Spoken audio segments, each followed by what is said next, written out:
Greetings from the Erie Coast. This is Mad Shad. On this wonderful Sunday, it's 43 degrees, the sun is shining.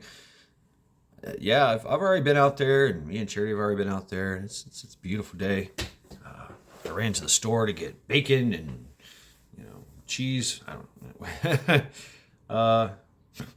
know. Today's a good day. And as I said here in my Sunday reflections, that's what I'm doing. Can't help but think about those Americans that were trapped in Afghanistan, left there by Trader Joe and his malicious / incompetent regime, and 200 other plus souls that lost their lives, and 300 plus people lost arms and legs and limbs. A lot of them were service members as well. Every day, never forget. And I do this every day.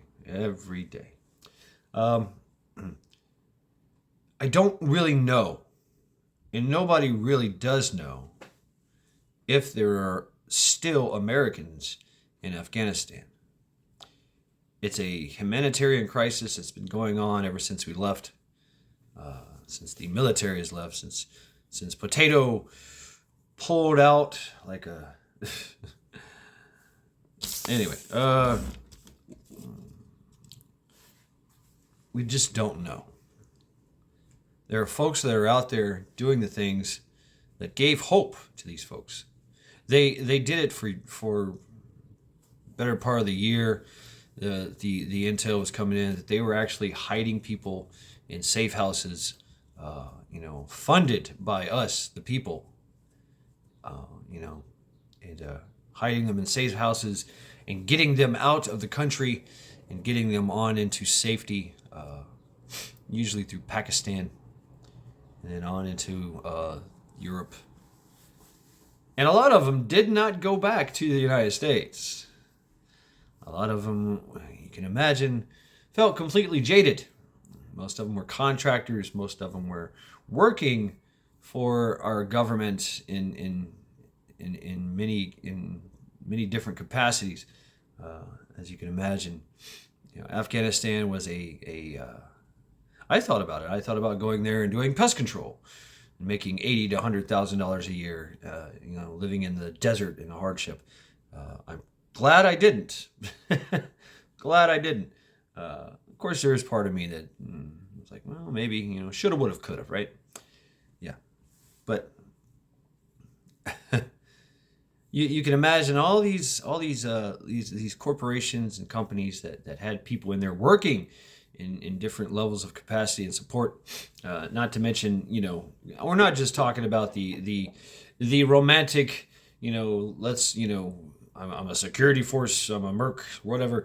No, there were air conditioning folks. There were pest control, like I said.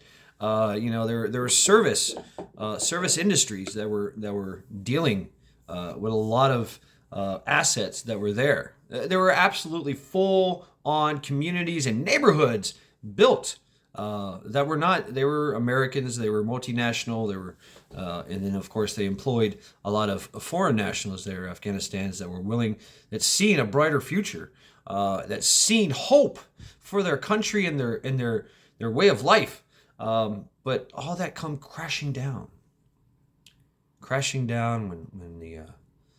when the last plane left and bombs were going off and the Taliban were literally walking around with these brand new weapons and gear and equipment and vehicles and money and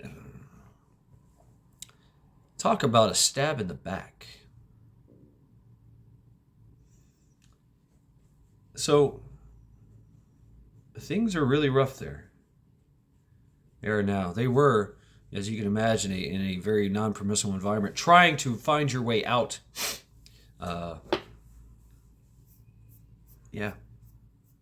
Crazy. How to bug out when you are in a very non-permissible environment and everyone is your enemy. Will turn you in, will capture you and keep you for ransom, or even worse, get you into slavery, because human trafficking is really big there. put you into slavery, or even better, even worse, make an example out of your death. So that's what the potato created. He created that, and these Americans had to find a way out. And it only took, after a while, the Department of State joined into the cause that we, the people, these non-profit organizations that are Task Force Argo, Task Force Pineapple, Project Exodus, Project Dharma, Christian Coalition, Mighty Oak Foundation, and those are just the ones that I really know about. There could be even more. A lot of these organizations were veterans that, we were there for 20 years, and they were veterans of this country. They knew the people, they knew the land, they knew how things work. They already had friends and family and people that lived there that they could draw upon as an asset. But working and of course working with the hostile element, the Taliban at the time too as well. I mean, money talks, right? So yeah, I really don't know if there's anybody still left in Afghanistan. I'm presuming here, but I'm presuming that everyone got out that wanted to get out or could get out. It's just, but when I reach out to these groups, there's not really a lot of intel, and you can understand why. And anyone coming from that area, from Afghanistan, are silenced. They're silenced. No, don't talk about it. Gag order. You want to keep your job. You want to keep that money flowing. Shut the fuck up. That's definitely an SOP. And of course you can understand a lot of them were just jaded. They were there to do a job, and they had all the confidence in their company, in their corporation, in their government, whom they were employed and contracted by, to help them in the time of need. Actually, there was a contingency. If something happens, here you go. You just show up and you're on the plane, you're out of here. That didn't happen for a lot of folks. Didn't happen at all. So that's why I do this every day. Every day. It's not that there are Americans still trapped in Afghanistan. It's that Americans were trapped in Afghanistan. Let that sink in. It's some accountability has to be adhered to. It has to. Maybe it's not going to be now. Maybe it's going to be later on down the road. But at least I can do something about it every day. I just can't let this go. I've been in other countries.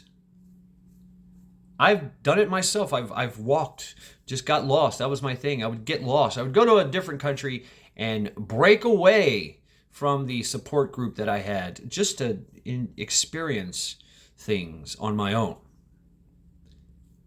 Was it dangerous? Absolutely. Did I get into some situations, some hairy ones? Yeah, absolutely. But I knew I always had a ship to go back to if I could get there. All I had to do was figure out a way to get from point A to point B. That's it. What if you're point A and you're going to point B and it's no longer there? Talk about the horror. Talk about the ass pucker factor.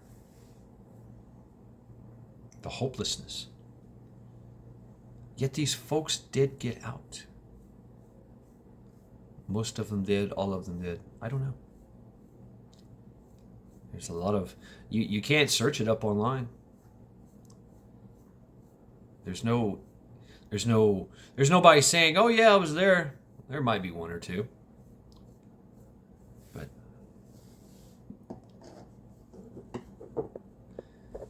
so, meanwhile, I am lost in reflection. on this day. But of course, I have to every day make a video to never forget. To never forget whose fault this is.